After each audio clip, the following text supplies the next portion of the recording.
Man, I love the Abyss. Why do you love the Abyss today? Because every time I come out of it, there's a new Porsche. Wait, there's a Porsche? Hey, nice shirt. Where'd you get that from? I got it from turn5.com. Wait a minute. You're telling me that we have more merch than just our Turn 5 merch? Yeah, we do. Do we have like a motorsport inspired collection? Yes, we do. Make sure you guys head over there. It's in our description, the link to it, as is the link to this, Porsche St. Paul's website, which they are offering us this car, 2012 Porsche 911 Carrera S Cabriolet, to drive and review for you guys. With all the required stuff out of the way, today we have what can be considered like one of the last analog feeling 911s. Can you agree with that? Yeah, it's the 997.2. It's the last of a era.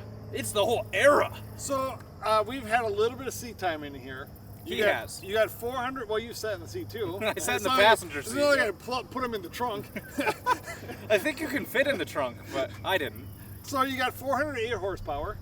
This is a PDK, which we love a manual. But what do you get with a PDK for your 0 to 60 times? When you have the Sport Plus and all the fancy stuff, so you get launch control, you do 0 to 60 in 3.9 seconds. That is under 4 seconds. Thanks, you mathematician. I was saying it for dramatic effect. All right, so we got the Cabriolet. I think the 997 looks really good. It looks way better than the 996 Cabriolet with the top up. Yep. It looks amazing with it down. It's got the nice haunches on the back with the top. It just looks really nice. You guys got to look at 997s. This one, I don't even know what I'm saying. I know you don't. Here's what I love about this. When I was driving this, which we will experience again, it reminded me of my 71 911T. The reason why is because, not in an uncontrollable way, but the front end feels light. It's like lighter and more mechanical. It's hard to explain, but it's like the greatest feeling and brought back so many great memories.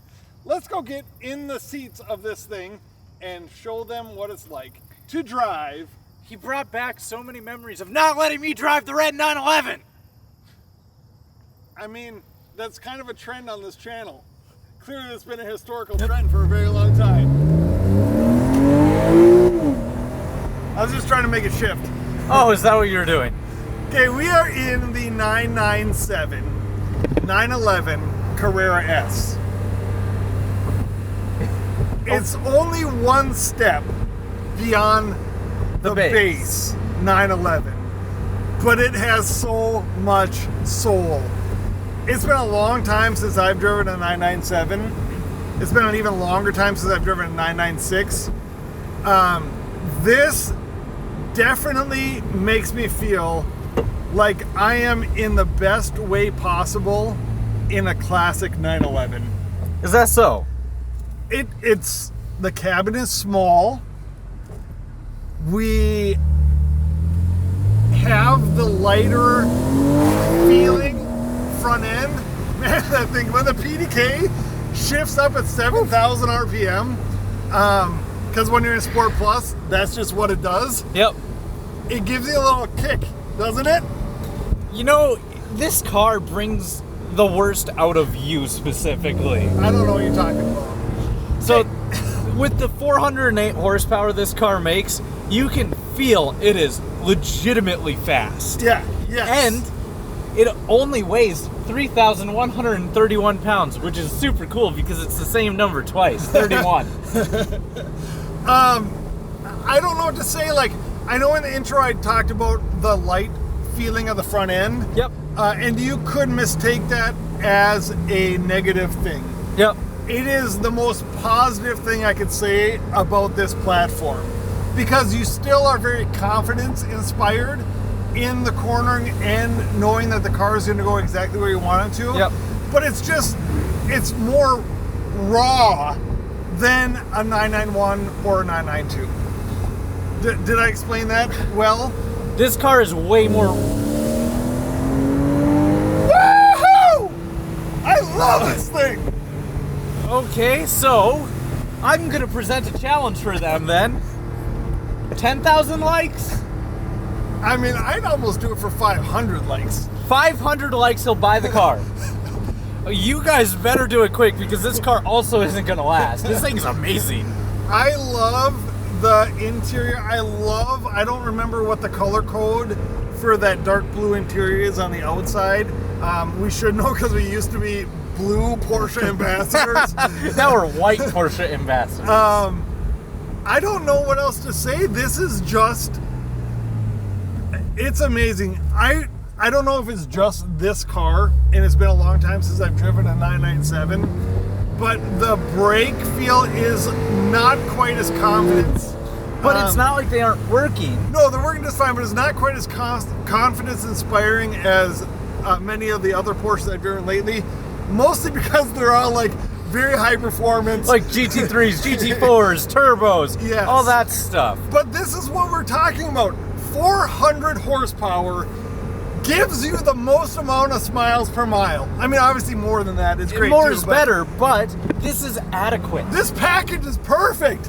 Throw an all-wheel drive. No, because then you lose the front end feel. All right, I'm gonna just don't drive it as much in the winter. Yeah. How about that? Nice Sunday cruise. I mean, you're short shifting just like Paul Walker on Fast and the Furious. 400 is good. Yeah, it 400 is good. So before we talk about anything that you like about the 997 Carrera S, we just drove with the top down. Yep. Which is like one of the coolest experiences driving a car. Like, if you haven't experienced driving, I don't even have the camera in the right area. If you haven't driven a convertible before, you don't know what I'm talking about, but it is fun, right? So, driving with the top down's amazing. I think we were talking about that. I was focusing in on trying to remember how to use the steering wheel because I have it in manual shift. So what you do is, if you want to turn to the left, you just spin it this way, and if you want to turn to the right, you go that way. So now that we have that out of the way. So everybody says this is the bad steering wheel because it doesn't have the paddle shifters. It has the Tiptronic style buttons.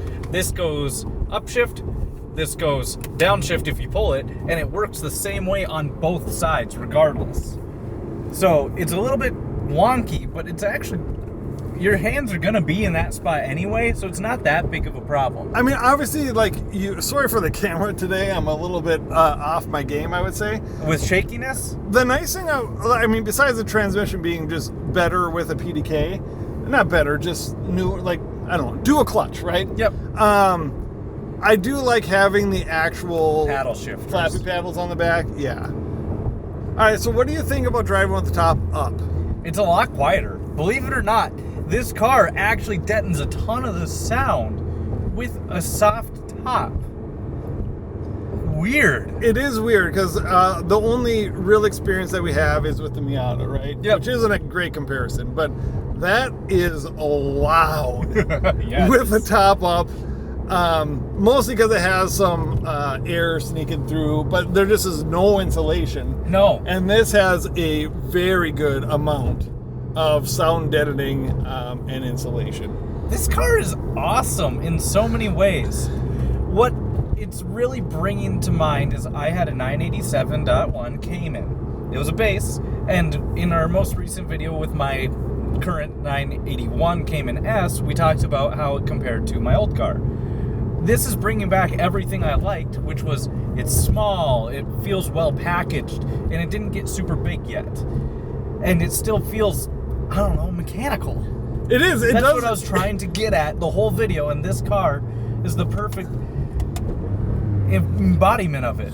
Also, going to the brake feel that you were mentioning, Yeah. I think you're just not prepared for how stiff the pedal itself is. Yeah, I mean, it's not a bad thing. It's just something that I noticed. Yeah, it's an old style pedal to where it's super firm, which is fine. Do you feel, and this is hard because we're not on a racetrack, so What?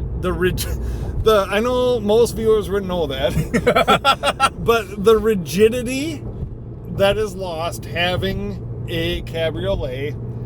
I don't think that you or I or any of our viewers would ever notice that. You might notice it, but guess what? It also doesn't matter, because are you driving it on a racetrack on a daily basis, or are you going to get more use out of the convertible? Right. Yep. And the convertible on here is really cool. It is. And it is quick. I would say it takes, a matter of seconds. It's not quite as quick as our Miata, I will say that. Well, we better get back on the outside and before I do something stupid and wrap this video up. You left me behind on that last pull. Yeah, magically when the camera turned off, you poofed out of the car and I left you behind. I know that this isn't a brand new 911. Nope. I know it's not special like a GT car. Yep. I know that like we're nerding out over something that is old, right? But there's a reason.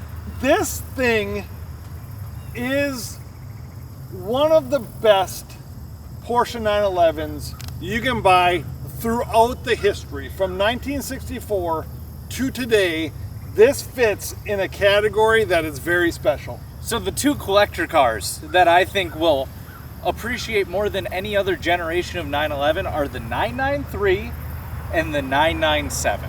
Because the 993 is the last of the air-cooled, and the 997 is the last of that mechanical feel. And this has all the feels. I mean, this is amazing. I don't have any words for it. It is an amazing, amazing package. 500 likes. Please smash that like button as hard as you can. And right after you click that like button, make sure to go to Porsche St. Paul's website and check it out and all the rest of their amazing inventory. They have the cars. And then after you're done with Porsche St. Paul, make sure you go to turn5.com and see the other options that we have for our merchandise. I mean, where else do you advertise? So really, you watched the video for a brief amount of content and a lot of advertising. Thank you guys so much for tuning in. Thank you so much to Porsche St. Paul. They absolutely are our favorites. Not because they let us drive some pretty amazing toys, but they are the best people. They are 100% the best people you could ever work with. So please go check them out. Go give them a follow on their socials. And we will see you guys very soon. Make sure you click like, comment, and subscribe. Give people an awkward high five and let this boy cry.